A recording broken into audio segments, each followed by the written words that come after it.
Vamos lá. Já falamos sobre o Brasil Império de maneira geral, citando todas as fases e seus pontos importantes nelas. Mas infelizmente, por termos que abranger todas as 3 fases, não conseguimos aprofundar muito em nada. Por isso, hoje vamos nos estender mais sobre o primeiro reinado no Brasil. O primeiro reinado durou de 1822 a 1831, e é um período marcante na história brasileira, caracterizado pela governança de Dom Pedro I, e por importantes eventos políticos e sociais. A partir de 1822, o Brasil se torna independente de Portugal. Foi proclamada a independência em 1822 por Dom Pedro I, marcando o fim do domínio colonial português. Mas se tivermos o mínimo de percepção, podemos perceber que o controle político não sofreu mudanças. Agora, o que aconteceu durante o governo de Dom Pedro I? Dom Pedro, filho de Dom João VI, tornou-se o primeiro imperador do Brasil.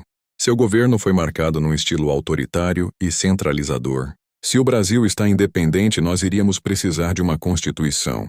Sendo assim, foi estabelecida, então, em 1824, a primeira Constituição brasileira.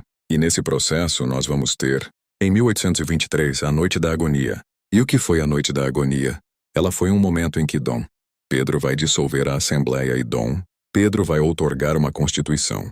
O pré-projeto ficou conhecido como Constituição da Mandioca, e foi quase estabelecida em 1823, e não foi estabelecida porque diminuía o poder do Dom Pedro I. Então, após dissolver a Assembleia Constituinte, Dom Pedro outorgou a Constituição de 1824, estabelecendo uma monarquia constitucional hereditária, ou seja, passaria de pai para filho. Essa Constituição criou o poder moderador, que dava ao imperador grande controle sobre os outros poderes do Estado. Nessa Constituição foram estabelecidos 4 poderes. Esses 4 poderes eram o executivo, o legislativo, o judiciário e o poder moderador, que representava o poder exclusivo do imperador. E isso era um mecanismo de equilíbrio e supervisão sobre os outros poderes, mas na prática conferia ao monarca ampla autoridade. Então, o poder moderador seria um 4º poder.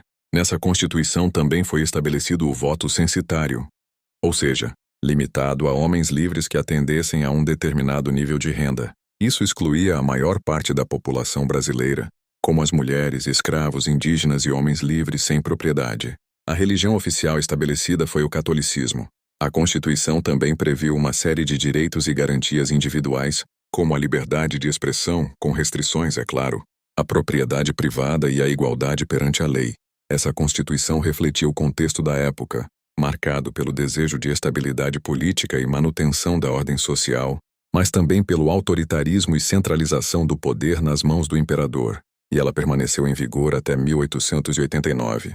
Além da Constituição, o que foi implantado no primeiro reinado? Olha só, nesse mesmo ano de 1824, nós vamos ter a Confederação do Equador, que foi um movimento revolucionário ocorrido no Nordeste do Brasil, principalmente em Pernambuco.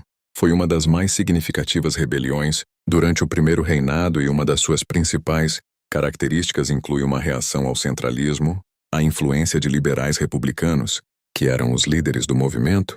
Eles tinham ideias republicanas, eles não queriam uma monarquia sendo implantada no Brasil.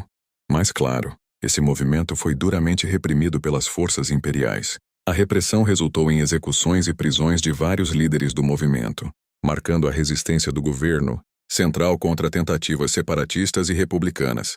Nesse mesmo período do primeiro reinado, a gente vai ter a Guerra da Cisplatina, que aconteceu de 1825 a 1828. Esse foi um conflito entre o Brasil e as províncias do Rio da Prata, que é a atual Argentina e Uruguai. E o que eles disputavam? Eles queriam o controle da província Cisplatina, a atual Uruguai.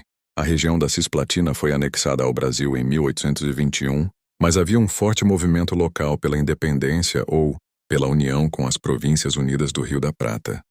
A guerra foi marcada por batalhas terrestres e navais.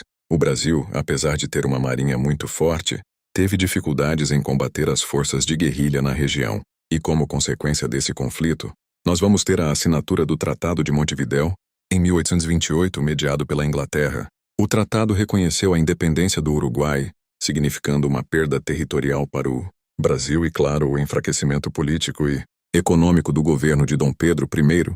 Isso vai ser uma das causas para o fim do primeiro reinado. A economia desse período era baseada na exportação de produtos agrícolas, principalmente o café. e manteve a escravidão como pilar da força de trabalho.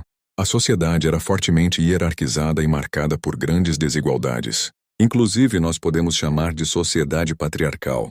O Brasil obteve o reconhecimento de sua independência por Portugal em 1825, com a intermediação da Inglaterra, e estabeleceu relações diplomáticas, e os Estados Unidos foi o primeiro país a reconhecer a independência do Brasil.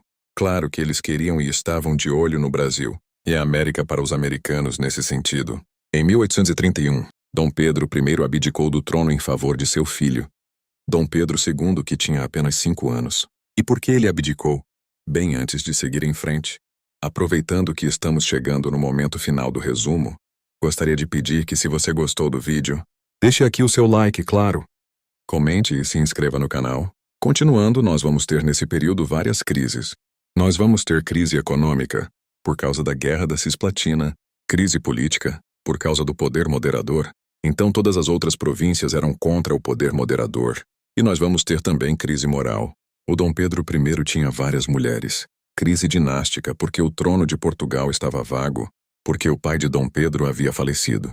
Então o Dom Pedro I seria o herdeiro legítimo, pois não tinha perdido seus direitos como herdeiro.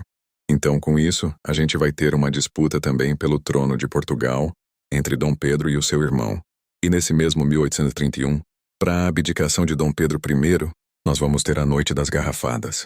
Dom Pedro vai ser recebido com uma festa, e nessa festa ele estava vindo de uma outra região aqui no Brasil, e aí ele foi recepcionado e, ao invés de palmas, saudações, ele foi recebido com garrafadas. Então, por isso que esse último momento, esse último episódio antes da abdicação, nós vamos ter aí a Noite das Garrafadas, que, claro, com todas essas outras questões, outras crises, o Dom Pedro veio abdicar.